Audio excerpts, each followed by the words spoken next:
오늘 우리 함께 읽을 기록된 하나님 말씀은 신약의 말씀입니다. 누가복음 제12장 22에서 오늘은 34절까지의 말씀 함께 읽고 묵상합니다. 신약 성경 115쪽경에 있습니다. 누가복음 제12장 22에서 34절까지의 말씀, 오순절 후 제9번째 주일, 오늘 우리 함께 읽고 묵상합니다. 또 제자들에게 이르시되 그러므로 내가 너희에게 이르노니 너희 목숨을 위하여 무엇을 먹을까, 몸을 위하여 무엇을 입을까 염려하지 말라. 목숨이 음식보다 중하고 몸이 의복보다 중하니라. 까마귀를 생각하라. 심지도 아니하고 거두지도 아니하며 골방도 없고 창고도 없으되 하나님이 기르시나니 너희는 새보다 얼마나 더 귀하냐. 또 너희 중에 누가 염려함으로 그 키를 한 자라도 더할 수 있느냐. 그런즉 가장 작은 일도 하지 못하면서 어찌 다른 일들을 염려하느냐. 백합화를 생각하여 보라. 실도 만들지 않고 짜지도 아니하느니라. 그러나 내가 너희에게 말하노니 솔로몬의 모든 영광으로도 입은 것이 이 꽃 하나만큼 훌륭하지 못하였느니라. 오늘 있다가 내일 아궁이에 던져지는 들풀도 하나님이 이렇게 입히시거든 하물며 너희일까 보냐. 믿음이 작은 자들아. 너희는 무엇을 먹을까 무엇을 마실까 하여 구하지 말며 근심하지도 말라. 이 모든 것은 세상 백성들이 구하는 것이라. 너희 아버지께서는 이런 것이 너희에게 있어야 할 것을 아시느니라. 다만 너희는 그의 나라를 구하라. 그리하면 이런 것들을 너희에게 더하시리라. 적은 무리여 무서워 말라. 너희 아버지께서 그 나라를 너희에게 주시기를 기뻐하시느니라. 너희 소유를 팔아 구제하여 낡아지지 아니하는 배낭을 만들라. 곧 하늘에 둔 바 담이 없는 보물이니 거기는 도둑도 가까이 하는 일이 없고 좀도 먹는 일이 없느니라. 함께 읽겠습니다. 너희 보물 있는 곳에는 너희 마음도 있으리라. 아멘.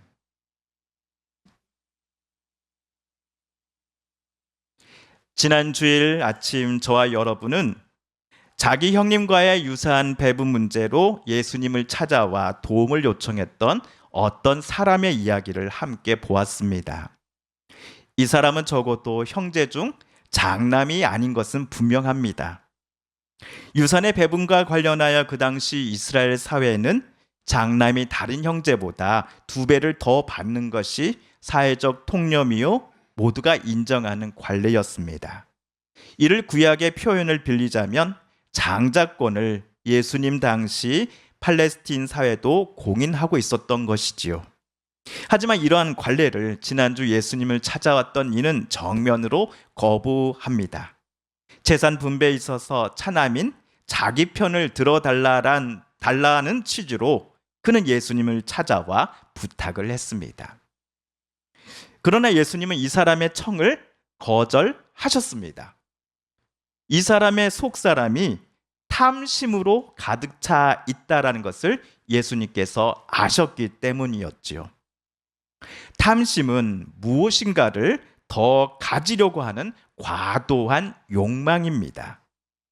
남의 것을 더 가지려는 지나친 욕망이요, 부당하게 남의 것을 탐하여 내 것으로 삼으려는 욕심을 가리킵니다. 여러분, 성경에서 대표적인 이 탐욕의 사례가 무엇이 있을까요? 아마도 다윗 왕이 밧세바를 범한 사건일 것입니다. 다윗 왕은 자기 아내가 있었습니다.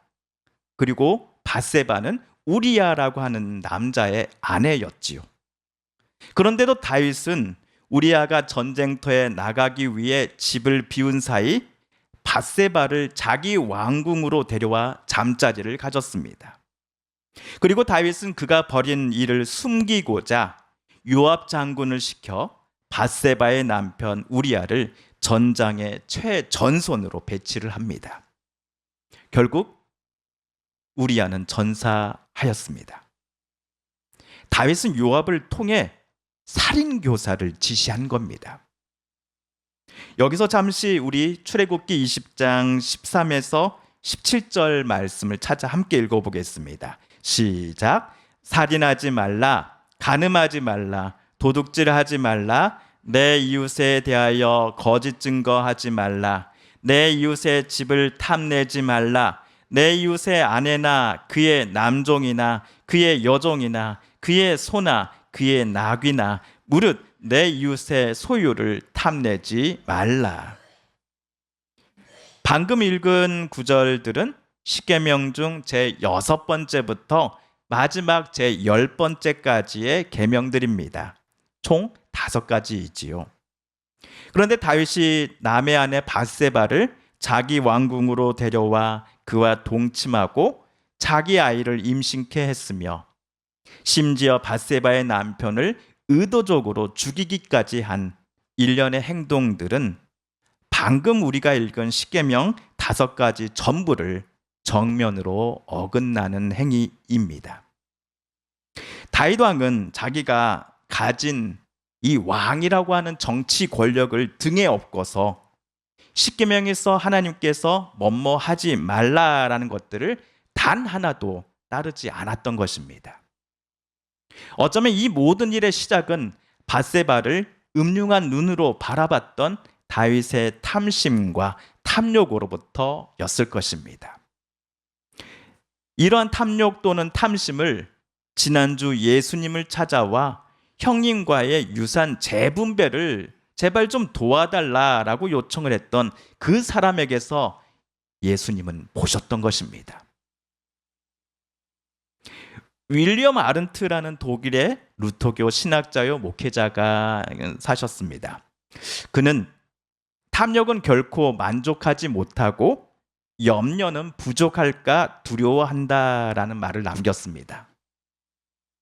우리는 탐욕이 아무리 많이 가져도 만족하지 못하고 계속 더 가지려고 하는 마음 상태를 가리키는 단어임을 잘 알고 있습니다. 탐욕은 부족해서 괴로운 것이 아니라 지금도 충분히 가지고 있음에도 끝없는 욕심 때문에 만족을 모르는 상태입니다. 자, 그렇다면 걱정 또는 염려는 어떤 의미일까요? 현재 가진 것이 충분함에도 불구하고 혹시라도 모자라지 않을까라는 두려움에 사로잡힌 상태를 말한다고 합니다. 탐심과는 달리 염려 또는 걱정은 지금 분명 부족하지 않는데도 언젠가는 부족해질지도 모른다라는 불안감에 사로잡힌 상태라고 합니다. 이처럼 탐심과 염려에는 약간의 차이점이 분명 있습니다. 그럼에도 탐심과 염려 사이의 공통점을 찾는다면 둘 다 지금의 상태에 만족하지 않는다라는 점이 있습니다. 또한 지금의 상황을 늘 불안한 마음으로 대한다라는 점이기도 합니다. 그래서 지금 있는 것보다 더 많이 가져야겠다라는 태도가 탐심이라면 지금 있는 것이 조만간 내게서 사라져 버리는 것이 아닐까 하며 걱정하는 태도가 염려라고 볼 수 있겠습니다. 탐욕스러운 마음을 가지고서 형님과의 유산 분배 조정권을 요청했던 그 사람이 떠나가고서 예수님께서 남아있는 제자들과 따르는 무리들에게 다음과 같이 말씀을 하십니다. 우리 새번역 성경으로 누가복음 12장 22절 그리고 28, 29절을 차례대로 함께 읽어보겠습니다. 먼저 22절입니다. 시작. 예수께서 자기의 제자들에게 말씀하셨다. 그러므로 내가 너희에게 말한다. 목숨을 부지하려고 무엇을 먹을까 하고 걱정하지 말고 몸을 보호하려고 무엇을 입을까 하고 걱정하지 말아라. 28, 29입니다. 믿음이 적은 사람들아, 오늘 들에 있다가 내일 아궁이에 들어갈 풀도 하나님께서 그와 같이 입히시거든 하물며 너희야 더 잘 입히지 않으시겠느냐. 그러므로 너희는 무엇을 먹을까, 무엇을 마실까 하고 찾지 말고 염려하지 말아라. 아멘. 신앙생활을 하시는 어떤 분들 중에는 그리스도인이라면 옷, 아니면 먹는 것, 그리고 집, 이와 같은 의식주들에 대해 하나도 신앙생활에 이것들은 필요가 없는 것들이니 그것들을 가지려고 내 것으로 삼으려고 애써서는 안 돼 라고 말씀하시는 분들이 있곤 합니다. 그러나 지난주도 말씀드렸듯이 한번 생각해 보십시오. 먹는 것, 입는 것, 그리고 집이 없이 우리가 살 수 있습니까? 돈이 없이는 우리가 지금 살고 있는 이 자본주의 사회에서 저와 여러분은 살 수가 없습니다. 그리스도인이라면 입을 것, 먹을 것 등을 가지려고 절대로 생각해서는 안 돼라고 하는 주장은 성경에 근거하고 있어라고 어떤 분들이 이야기하곤 하시는데요. 이러한 주장은 염려에 대한 오늘 예수님의 말씀을 오해한 것에서부터 비롯된 것입니다. 예수님은 당시의 제자들에게 무조건 무소유로 살 것을 명령하시지 않았습니다. 자세히 보시면 재물에 대해 탐심의 마음을 버릴 것을 명령하셨던 예수님은 동시에 재물에 대해 염려하는 마음도 내려놓을 것을 요청하셨기 때문입니다. 탐심과 염려를 동시에 말씀하신 예수님에게서 우리는 어떤 교훈을 얻을 수 있습니까? 예수님은 제자들에게 재물 그 자체가 악한 것이 절대로 아니다라고 가르쳐 주십니다. 하나님의 자녀된 이가 재물을 갖는 것이 결코 악한 일이 아님을 예수님은 제자들에게 알려주신 것입니다. 대신 예수님께서 재물에 대해 중요하게 생각하시는 것은 그것을 대하는 우리 그리스도인들의 마음이요 또한 태도입니다. 34절을 함께 보실까요? 시작. 너희 보물 있는 곳에는 너희 마음도 있으리라. 아멘. 예수님께서 오늘 언급하신 속담은 마음과 애정이 향하는 곳이 곧 인생의 중심이 된다라는 의미를 갖고 있습니다. 사람이 무엇을 소중하게 여기는지에 따라 그 사람의 마음이 그곳에 머물게 된다라는 것이지요.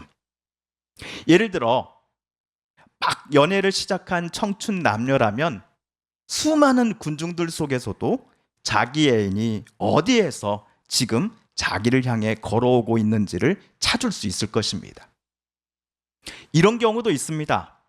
어디론가 가족들이 여행을 갔을 때 자기 관심사에 따라 가고 싶은 곳이 달라서 서로 갈등을 빚기도 합니다. 아이들은 프라모델이나 포켓몬 등의 매장을 가고 싶어 합니다.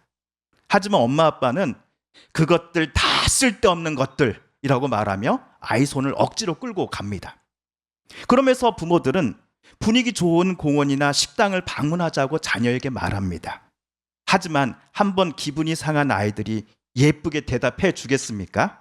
자녀들도 이렇게 말합니다. 거기도 다 쓸데없는 곳들이라고 대답하면서 여행 내내 분위기가 애매모호해질 것입니다. 그렇다면 너희 보물이 있는 곳에는 너희 마음도 있으리라 라는 속담을 오늘 본문으로 다시 가져와서 우리 생각해 보실까요? 예수님께서 이 속담을 언급하셨던 이유는 특별히 재산과 물질에 대한 제자들의 태도와 관련해서일 것입니다.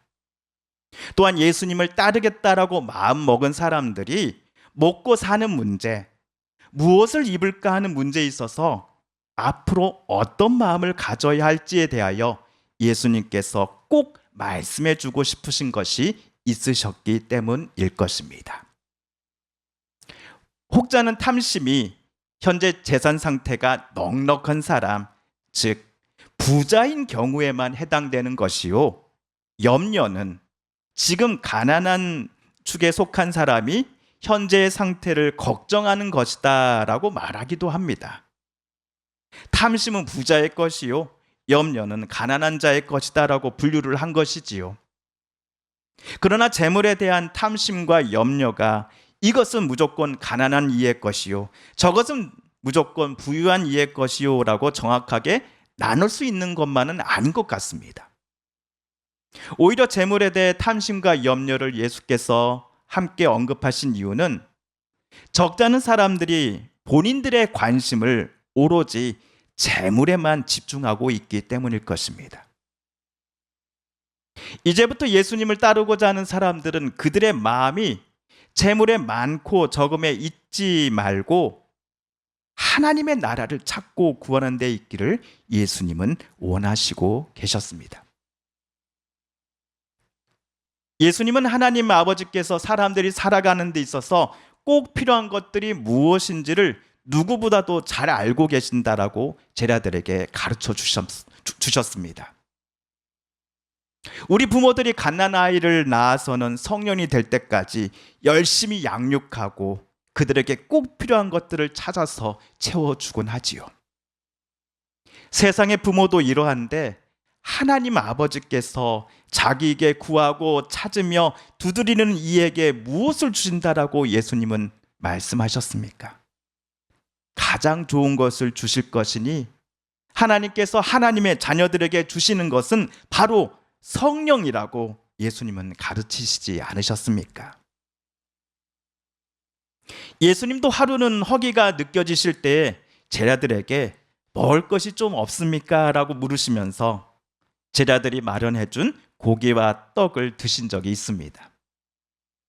그러니 하나님의 아드님도 아닌 저와 여러분과 같은 평범한 사람들이 먹고 사는 문제에 있어서 염려하고 고민하는 것들이 죄라든지 또는 믿음이 없어서라든지 등으로 책망받을 일은 절대로 아닌 것 같습니다. 다만 예수님은 저와 여러분의 초점이, 관심이 재물 자체에만 맞춰져 있음이 아니라 자녀들에게 꼭 필요한 것들, 가장 좋은 것들을 주기를 기뻐하시는 하나님 아버지께 우리의 관심이 놓여져 있기를 원하고 계십니다.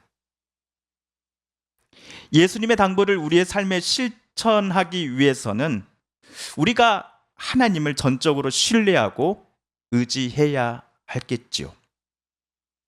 어떤 이는 하루 한 끼 어떻게 해결해야 할지를 놓고 분명 고민할 것입니다.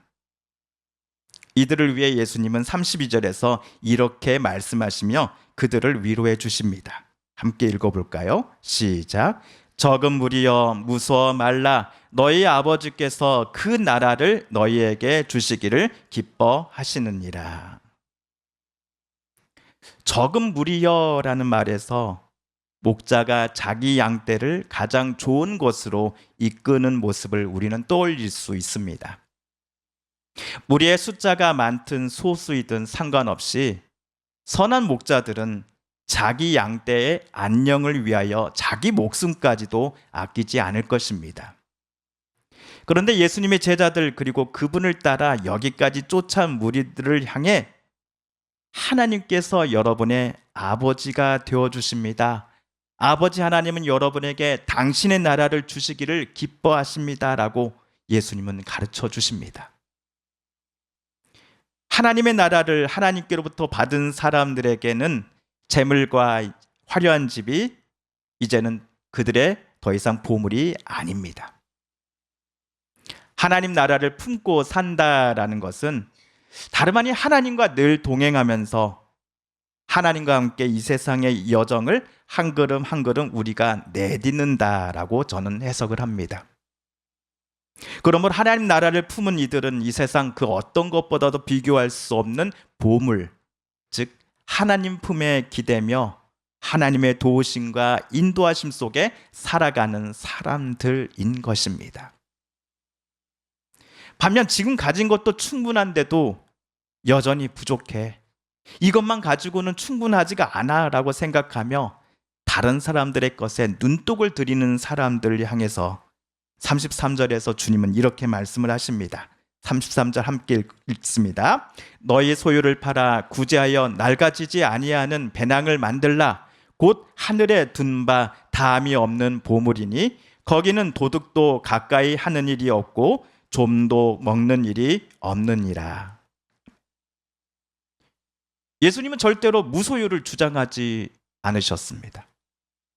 그러나 보물이 있는 곳에 사람의 마음도 자연스럽게 따라가게 된다라는 속담처럼 지금보다 재물을 더 많이 갖고 더 많이 누리고 더 많이 자기 창고에만 쌓고자 하는 사람들의 그 시야에 과연 하나님이 들어올까요?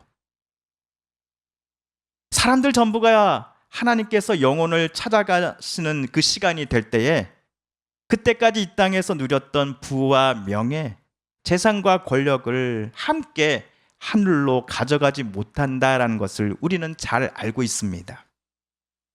나만 누리겠다며 창고에 내 통장 계좌에 차곡차곡 잘 보관해 두었던 것들을 하나님께서 내 영혼을 부르실 때 내가 함께 가져가겠노라라고 말할 수 없습니다.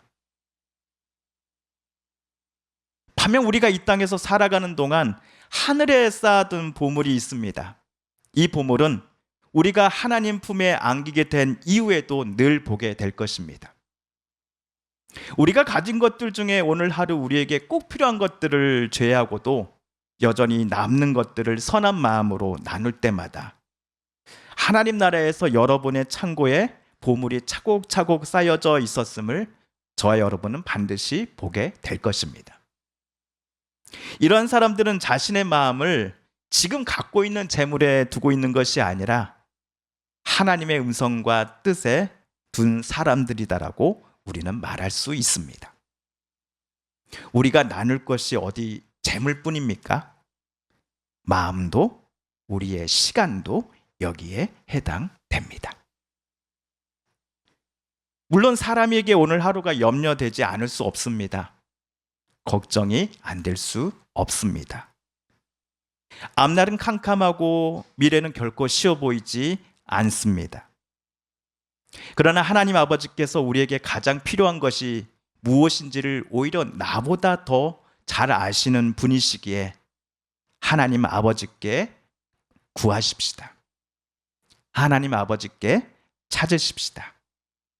하나님 아버지 나라의 문을 두드리십시다.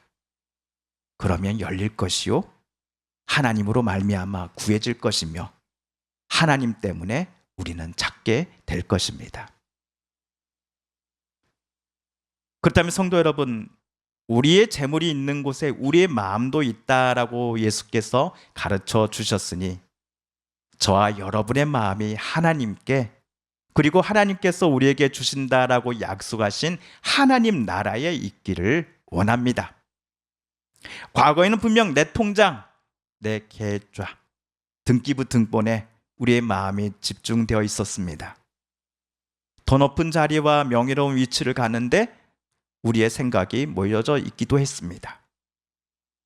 그러나 예수님을 우리들 모두가 주님으로 고백하며 예수님 닮아가기를 결심한 사람들이기에 이제는 우리들 모두가 하나님이 주신 일용할 양식들과 은혜들을 소망하면서 날마다 살아가는 사람들이 되어야 할 것입니다.